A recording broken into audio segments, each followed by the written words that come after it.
It's a packed house on Nailing the Apex today. Tim Hauraney, Adam Wylde, and we've got two great guests. Well, I mean, I feel like Nelson's more of a family member at this point. Nelson Valkenburg, VIAPlay, and of course, Ed Straw of TheRace. Ed, we're thrilled to have you. Nelson as well. Thank you guys for joining us today. We really appreciate it. And we are a dysfunctional family. Certainly. Certainly. And Ed, you're invited to the family, but we didn't want to be too forward, right? Like, it's one of those things that you're welcome here anytime. Yeah, well, there's a lengthy period of evaluation going on my side, so there'll be a report, analysis. I deal with F1, so that there's going to be debriefs, data, all these things. I got it. That's fair. So I think we should start with that. I got to be honest. I think everybody's a little bit burnt out on the regulation talk. However, it is the biggest story. It's the most important story. And it is affecting everything that we're seeing on our screens. And so we saw the major tweaks after the month off that F1 had to take because of the canceled races. But we didn't get to see them on a racer's race course, right? We saw it on a street track in Miami. I wanted to get your thoughts first, all of you separately, on what you saw in Miami, what the good and the bad was, and then I want to talk about afterwards Montreal. So I'm going to try to separate the two if that's possible, because Montreal is a race course. So, Ed, I want to start with you.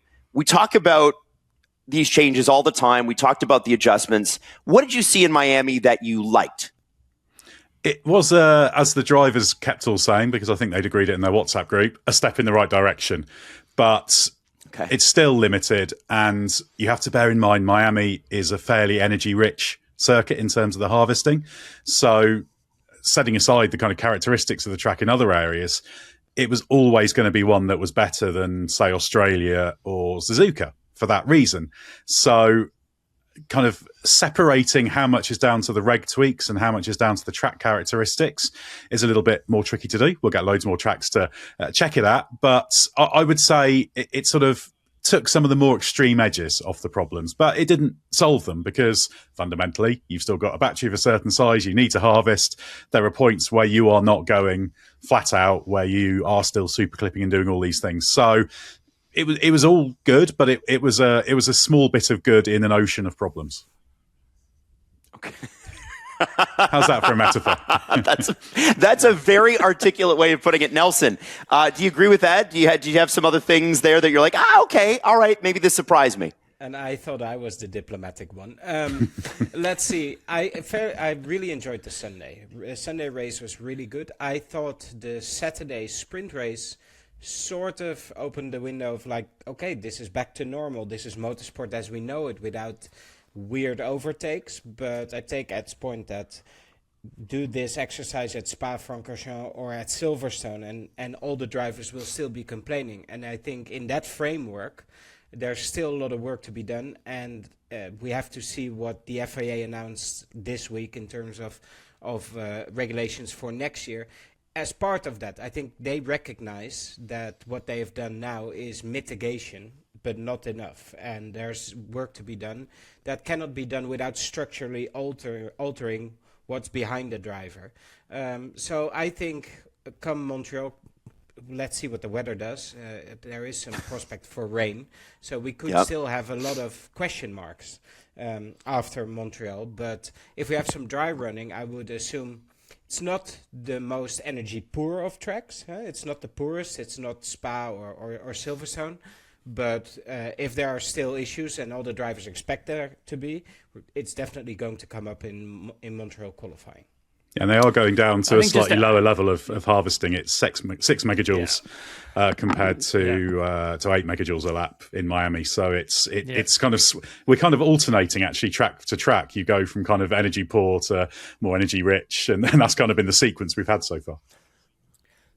Yeah, I was literally just going to say that. I mean, but it's a great point. I mean, I think that's going to give us a better understanding of if these tweaks have worked or not when you go down to that 6 megajoule rate, especially around Canada and in qualifying. And we'll see if it's made a big adjustment. Just, speaking with the drivers after Miami, a lot of them just, when I asked them about the tweaks and if they felt it and to see what they thought about everything, you never really got a good understanding of whether or not these changes actually worked or not. Some drivers felt that it didn't, it wasn't enough. Some drivers felt that there needed to be more done. Some felt that it was okay, but you never really zeroed in on, yes, this was enough. No, this wasn't enough. It was kind of sort of split in a way. I think with the upcoming race in Canada, and we've seen them come up with new, bigger changes for 2027 that still need to be ratified and agreed upon, and voted through. We've still, I think that was a signal that maybe this wasn't enough, and they already know that there needs to be more that needs to be done. Right. And so this is I wanted to ask this question for a while, and let's see I want to see what you guys can gather from, you're all reporters, you're all close to it. Is anybody enjoying these regulations? Like, I know Mercedes are enjoying the results of the regulations. And I know that they're protective of changing them because it's a competitive advantage. They're doing very well. Obviously, we've seen McLaren come on, and they've looked better lately. And Ferrari gets their good starts and that sort of thing. Is there anybody out there that's like, okay, I think we got a good handle on this. Let's not mess it up because we got a world championship to win? Well, that's different than from really enjoying it. But okay. I think every driver that grew up starting in a kart, then doing whatever, F4, Formula Renault, Formula 3, everybody that has ever raced a conventional car will not deep in their heart enjoy these regulations. I think that's very harsh, but I think it is what it is, because it's the difference between tennis and pickleball. It is in essence the same sport, but the fundamentals have been changed to be as good as you can be. Sounds like you're going after the pickleball aficionados there. That's very dangerous. But yeah, yes. But all very intense crew. All drivers, speaking honestly, purely based on the experience of driving, speaking in private, will be relatively negative about it, and they are. But obviously for good reason. Some of them have political positions to take on, and some of them are just flat out and honest about it, as Lance Stroll was in Miami. We love it, right, Ed? That Lance is speaking for the people at this point.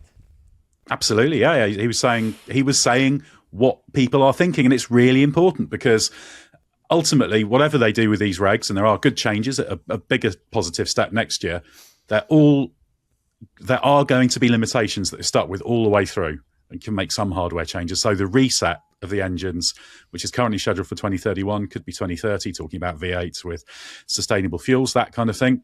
It's really important that now F1 builds a good picture of what it wants to achieve and deliver. Not a one-dimensional one, but a three-dimensional one that factors in all things. Not just keeping the drivers happy, because an F1 that keeps the drivers happy actually isn't going to be the good product on balance. But you listen to the drivers, you do your data analysis, and you really understand what are you trying to achieve and do your level best to do it.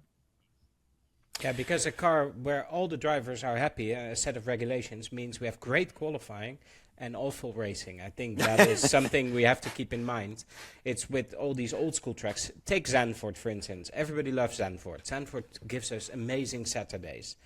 But the races are quite difficult because overtaking is so incredibly difficult. And the drivers forget how much they had to manage on tires last year anyway, and the memories are short, so they will ultimately never be completely happy. As Ed says, it shouldn't be their main aim to make them happy, but I am happy that we're seeing movement and strong movement. People are very proactive at the moment. There's been good and bad with this regulation. I mean, I think there's been a lot learned. There's no question about that. But I think when you take a look at the chassis itself, just starting there, the drivers do like that. They do like that they've made an effort to try and make the cars lighter. They've tried to make the cars a little bit more smaller, a little more nimbler. They look exciting on track. You can actually see the cars moving around a lot more, limiting a lot of the downforce, I think, has helped a lot as well. So I think when you look at the chassis side of things, I mean, the FIA has hit on something here with the chassis, whether it was, a happy accident or whether it wasn't. Either way, I think they've found something that points in could possibly be a good direction to take the chassis side of things. The engine component part of it. And Ed had mentioned it. Same with Nelson. Just the amount of like energy that was proposed, the size of the tracks. It just was never going to really mathematically work out where you had enough energy to actually use around a lot of these tracks that you go to. You can't make the tracks smaller either. And I think what this has taught everyone is so many different lessons on what they could do with like the boost, or however you want, whatever you want to call it, push to pass, whatever it is you want to label it as. What can they do with that moving forward with, let's say, a V8 with maybe a bit of KERS or something else? Like, I think there are a lot of good things that have come out of this that they can look at and say, this worked, this didn't work, this worked, this didn't work. Let's take from this, let's take from that, and make something that's even better. And I think also on top of all that, maybe moving forward, listening to the drivers is a good thing. Well, yeah. Well, so let me ask you about that. Lance is not normally like he's pretty blunt, but he's not a guy that's big in front of the cameras. That's that type of personality. It's just not in his nature. Why do you think he felt so much comfort just stating it the way that it is? Because I don't think he is encumbered by politics, by intra-team politics, by teams telling him what he can and cannot do. This goes to the heart why he became a racing driver. And he found a topic where he can be more honest than 99% of the grid. Verstappen shares it, because who's going to tell Verstappen what he can and cannot do? And those two, and I really applaud, because it was from day one for Lance. I really applaud how consistent and how clear he has been. And I really enjoy this side of Lance Stroll, because it is sometimes difficult to really understand him. But I think everybody in this podcast really understands him now. And it shows us how much of a motorsport aficionado he really is. And it's a good look for him, definitely. Yeah, every now and again, he pipes up on a subject where he has a very strong and clear opinion. And often it is motorsport ones. I remember him some years ago being quite active on the topic of safety in karting, which he didn't need to be, had no reason to be, but he had strong opinions. He obviously knew that world, and he was interesting on it. And that's the Lance Stroll I want to see more of, if you like, because he is somebody with intelligence and insight and enthusiasm to bring to bear. It's just always a bit frustrating that it seems hidden most of the time. So it's nice when it pops up and you think, yeah, you are bang on, and all credit to him.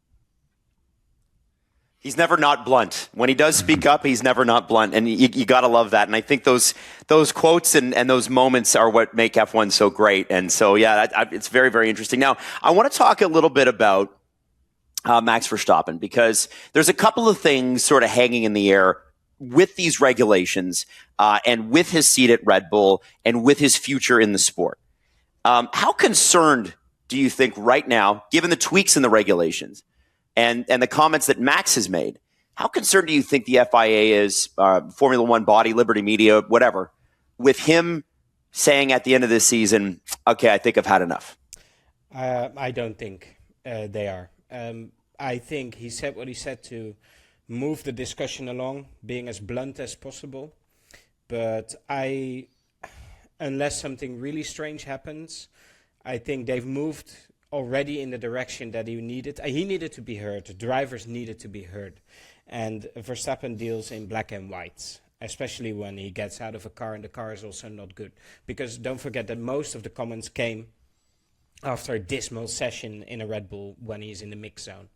And in Miami, it was already a lot more upbeat. The car was definitely better. Plus, he knows way more than what we know, what's happening behind the scenes on what's happening for next year and for the upcoming years. So, I think he needed to be heard. A lot of these drivers needed to be heard, but he was super vocal and super early. And he also threatened, and it would be a really, really bad look for the sport if you push out your biggest stars, whether it's Hamilton, whether it's Norris, Leclerc, or Verstappen. And I think things are heading in the right direction. So I'm slowly moving away from the losing sleep over it phase. And that's made a difference in terms of the decision making, because those changes they're making for 27, moving to more of a 60-40 split of the V6 conventional engine to the electrical power, that wasn't looking very likely. It came as a bit of a surprise. People involved in this in the Miami paddock were saying, no, that's more 28 stuff, not 27. But Verstappen, being vocal, has contributed to the willingness of the stakeholders and the decision makers to make a change that does cause problems, because there's all sorts of details that have to be sorted out to make all of this work. And it could cause problems because we're starting to talk about question marks over race lengths and do you need to make the battery bigger? And it will actually temporarily roll back a little bit on some of the chassis gains, I fear, in terms of weight and the nimbleness. But you can kind of go back to that in 31. I think that's a fair exchange to improve the power side. But if you didn't have Max Verstappen in particular, who is, I think, kind of Mr. Spirit of racing in terms of just that pure wanting to drive and love of driving, without Verstappen making those noises, I'm not convinced that would have happened on that sort of timeline. He took the flak. He took the chance. Also, he has not as much as a Piastri to lose, of course, and it's the same with Lance. Lance has less to lose, so they went for it, and it has worked, and especially for the announced regulation changes, if it gets voted through for next year. That's a 160 brake horsepower shift, in essence, from, or 135, sorry, my math eludes me, from the battery to the internal combustion. And that is a lot in this car. So it is definitely heading in the right direction. I think also he has created the space for himself to have more outings within the Red Bull family, like he's doing this weekend. He will have more freedom because they cannot afford to let him leave. They need him. They need his direction as well in development. That, if anything, has shown us that it was Miami. And look what happens to the balance in that team. When the car is better, suddenly there's a major difference between two drivers. You can almost imagine Red Bull at these meetings at the FIA fighting Max's battle because they cannot afford to lose him. And that politically is very interesting, because they are not only one of the leading teams, they have two teams, but they are also the engine manufacturer with Ford. So you can imagine him threatening to leave being almost existential to the Red Bull team as a top team. So they will fight his corner as well. I'm very curious to see how much of a difference that made.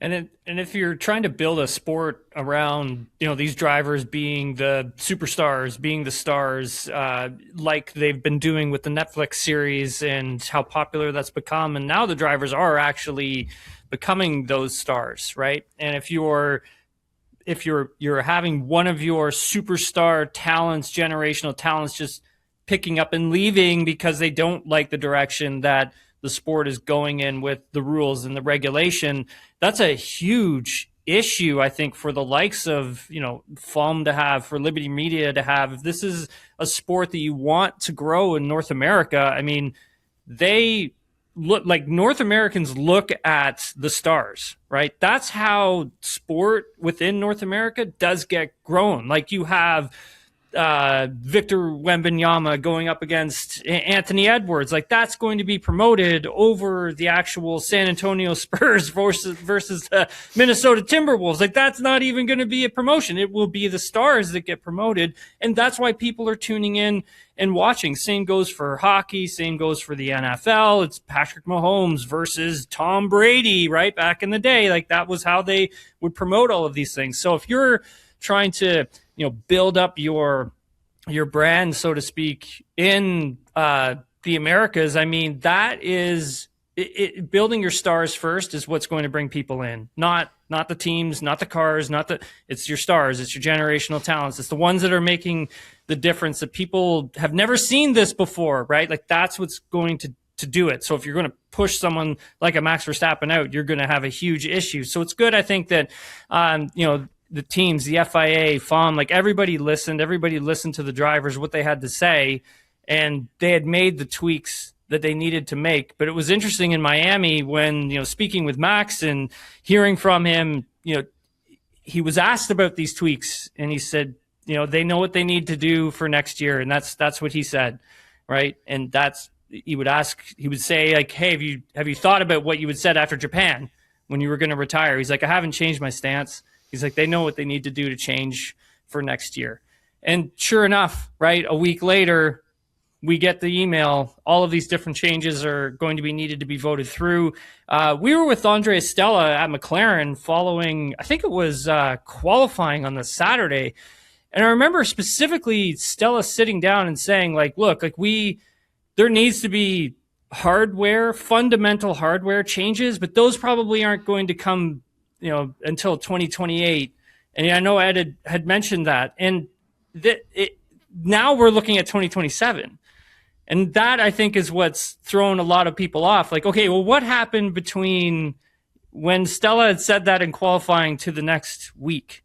And I think a lot of it has to do with the drivers, again, right, coming forward and saying, look, we need changes, we need them faster. But I think having this next shift into this 2027, more fuel flow rate, the chassis are going to need to get changed. And I know that's something that the teams really didn't want to do because they're going to need to support a bigger fuel tank because you can't make races shorter. I mean, you can make races shorter, but I don't know what the appetite is for that.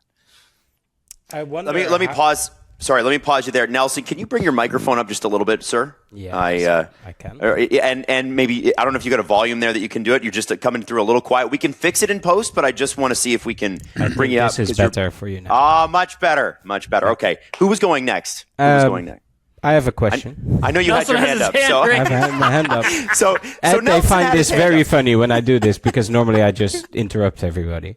Go ahead. So my big question after everything that we've seen is how empowered the drivers have become by the last 3, 4, 5 months we've seen. We've seen this in other sports as well. Tennis comes to mind, where suddenly the athletes discover the power they have, whether it's commercial or, in this case, influencing the rules of the sport. And that's a can of worms for FIA and FOM. Well, drivers think they should run the world anyway, don't they? they always think that. Wait, they don't? They don't run the world already? I actually kind of on top of that, Nelson, I wanted to ask this, and everybody can as from an outsider perspective, like if I'm a younger driver or a driver that hasn't won as many world championships as Max, which is literally everybody except for Lewis Hamilton. Am I talking to Max if I don't like a regulation or something like that? Do I take Max aside and go, Max, listen, this, and he goes, yeah, I agree, and he's the one that says it? Is he in effect sort of the leader of the driver group chat publicly? Does that make sense? Within the microcosm of F1, I think he will always set his own course, and that's a very purist course. As Ed explained, Max has been very pure in the way he looks at motorsport. So if you're on that bandwagon, I think you would get on really well with Max. And you see this with drivers like Bortoletto, with Kimi Antonelli. Really drivers that don't have a lot of baggage with them in terms of having to be very political, etc., and they gel really well with him. But I don't think any of the drivers on the grid will go like, hey, I want something changed. I'm going to unleash the Max, because I think he does what he wants, and he does it from a standpoint of what he thinks F1 needs to be. And it has coincided with a lot of the drivers feeling the same thing this time. Ed? Yeah, he's more of a force that can be harnessed at times, I would say, but he's never going to be the kind of main politician. I mean, George Russell he's a GPDA director, that's the Grand Prix Drivers Association, which is led by Alex Wurz, the Le Mans winner, former F1 driver, very, very intelligent guy. So that's kind of how a lot of this stuff is done. And it's fair to say different drivers have different levels of engagement. And you know this in all sports, don't you? You get people who are really engaged and active, and you get people who don't read the emails, don't read the WhatsApp, don't know what the hell's happened, but will normally be among the first to wade in when they hear about something, having not participated in it. That's not unique to F1. You hear about that in all sports. You kind of think, well, why was this allowed to happen? So, well, you were consulted and you didn't say anything. But anyway, I mean, George Russell is the kind of, we'd call him a shop steward in the UK, which is kind of your union rep in a business to fight for the workers' rights. But the drivers just have to be one contributing voice.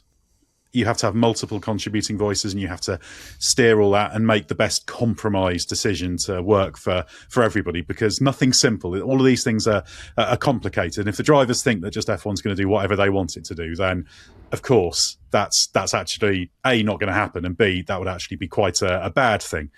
But they should be consulted, their voices should be heard, and particularly when there are very specific questions that need to be answered and addressed, they are the specialists you really, really need to talk to, because Stefano Domenicali talked about this. They're the gladiators. They're your ambassadors. And that's why with Max Verstappen, and it's really important to know, if Max Verstappen at the end of the year said, I've done everything I want to do in Formula One, I want to do other things in life, family, this kind of thing, shame for F1 to lose a star, but it happens. That's fine. A loss, but not a disaster. But if your megastar driver, the one that everyone sees is the greatest driver right now in Formula One, walks away because he says it's a bit rubbish, that is cataclysmic. So that it doesn't mean, because Verstappen's always said he won't be around in F1 for a long time, and it remains to be seen. I'm sure he means that, but it remains to be seen because your perspective changes. He could choose to walk away. Mm-hmm. You want him to walk away for his reasons, not because he doesn't really want to walk away, but he just doesn't think it's doing what it's doing. That's what they wanted to avoid. If that's played a part in the 27 move for changes, that's a really positive thing, because those 27 changes, as I said, there's a lot of questions and problems that need to be tackled on that. But F1 teams are very, very good at tackling problems, and that's what needs to be harnessed. There's a little bit too much in terms of what they're trying to achieve with rules of, this can't be done, so we'll do this. This can't be done. Do you know what? Make some problems and get them to solve it. Just make sure they are the right problems for the right reasons. And Verstappen has contributed to that equation very effectively. And I think losing, I'll go back to the same thing I sort of said before, but losing a superstar, generational talent in your sport is a huge, it's a black eye for the sport. There's no question about that. It's good, I think, that they have decided to listen to the drivers, but I'm curious, why didn't they listen to the drivers, 2 years ago, 3 years ago, when the concerns were being raised? And I think that's also something I think hopefully has been learned through this process. The drivers do have a WhatsApp group, like Ed had mentioned earlier, and every year new driver gets added, and whatever driver is not on the grid anymore gets taken out of the WhatsApp group. That's got to be a devastating experience, by the way. Getting dropped from that. Oh my God, horrible! It is a pretty lively chat session, and I think that it's good that Alex Wirtz and George Russell, even Carlos Sainz, play such a big role within all of that as well. And I think it's super important that this was started years ago, because the drivers do need to be heard. They do need to have a voice. I think when Formula One is such a big sport, you do have to take opinions out of things, but facts are important, obviously, but having all of the different parties combined to put forward their contribution to what they think, what do they think is going to work, what do they think is not going to work, would move the sport along in a more positive direction. It wouldn't have drivers, backlash. It wouldn't have drivers saying things into the media. It would be more probably back when, like Schumacher had to deal with things, right? Like he wouldn't come straight into the media and start, blasting everybody. He would go behind closed doors and do that. And then if things still weren't changing, he would then revert to blasting somebody into the media. So I think when you take a look at what sort of happened with how this has gone on over the last few months, I think there's a lot that's been learned and a lot that can be taken away in a positive direction for sure. I just want to say a quick thing before we go to you, Ed.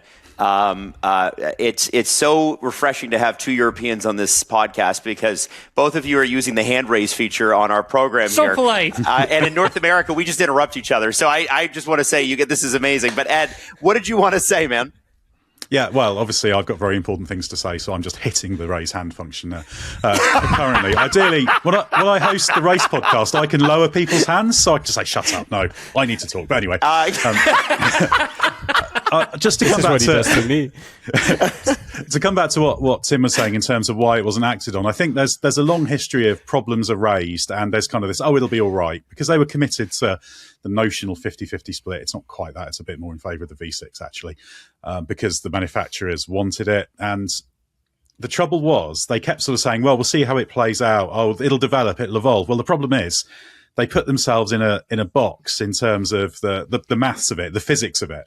And maths and physics are not going to change and evolve. So fundamentally, you are trying to drive racing cars with 75% of the energy you really need for a proper quick lap. Or what? That's just a number I've plucked out of the air to illustrate the point. But however you slice and dice it, however you develop it, that problem doesn't go away. So I think that was underestimated, and they also forgot the fact that some of these things can be foreseen. And I would contend that some of these problems could have been foreseen and tackled, and also that there was a way to approach this notional 50-50 split and construct the rules in a different way. And maybe 50-50 was always optimistic, it probably was, but there were ways they could have structured the regulations within that bigger picture driving force when they set the regulations to come up with a better outcome. And that's what they need to understand and feed into the future. What can you kind of hand wave and say, oh, they'll work that out? Because like I say, F1 teams are good at problem solving. And how much of it is just, well, actually F1 teams, they are not gods. They cannot change the laws of physics. Those are proved to be pretty immutable generally. So yeah, that's what has to be learned. And I always felt it was a bit naive that they didn't take the simulations into effect, because when you're doing energy simulations, yeah, the detail in the real world might change a bit, but they were pretty accurate in terms of those bizarre speed profiles where you're accelerating to a really high speed mid-straight and then just slowing down for ages, or the need to super clip where you're at full throttle but you're harvesting through corners. So fast corners, you're not driving on the limit of the grip, you're just rolling around it. You know, if you could fit me in a car and my head would not fall off, both of which would happen, I could do it when you're sitting well inside the limit of grip. That's not what you want, and that's completely different to managing resources in races, etc., because that's happening in qualifying, and that's the huge problem, because you want drivers who are at the limit to be able to be at the limit when it is appropriate to do so. And saying, oh, well, there's always been management in races, doesn't apply to qualifying, shouldn't apply to qualifying outside of a little bit of tyre consideration.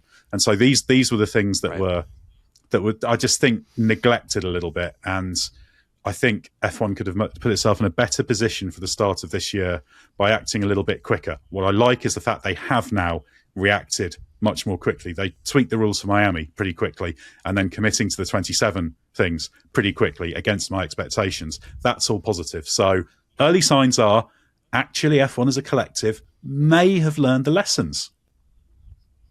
Yeah. Well, I mean, fingers crossed. Now, I want to move to Oscar Piastri. Before we jump off that, one second. Sure. Actually, Adam, quick. Well, I want to talk. Question for you. So when as the disconnected fan, yes. But like, look, when the NHL talks about making the nets bigger, so Yes. they can increase scoring. Yep. Does the NHL sit around with the teams, the general managers, the presidents, the CEOs, the players to get a consensus? every year, and they have what? So in the NHL, and this happens in all the North American sports, they have general managers meetings, and so they'll bring for anybody that's not a hockey or a North American sports fan, that's like the team principals, right? They bring them all together. There's 30 of them, 32 in the NHL's case, and they have a list of issues, and they'll vote on some of them.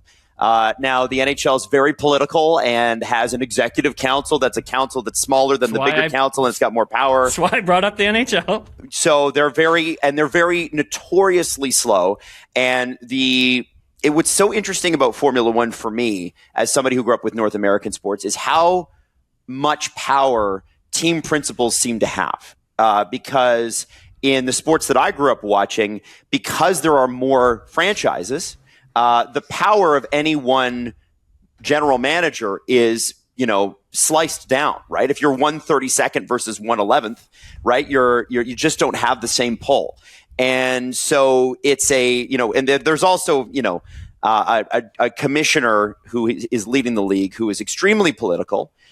extremely stubborn, and probably time to move on. But certainly he doesn't know that. So the change happens much slower than you need it to. Whereas what Ed mentioned, Tim, about how he was happy, and I think that's a positive step in the right direction, that they make a change in a month in a North American sport just wouldn't happen.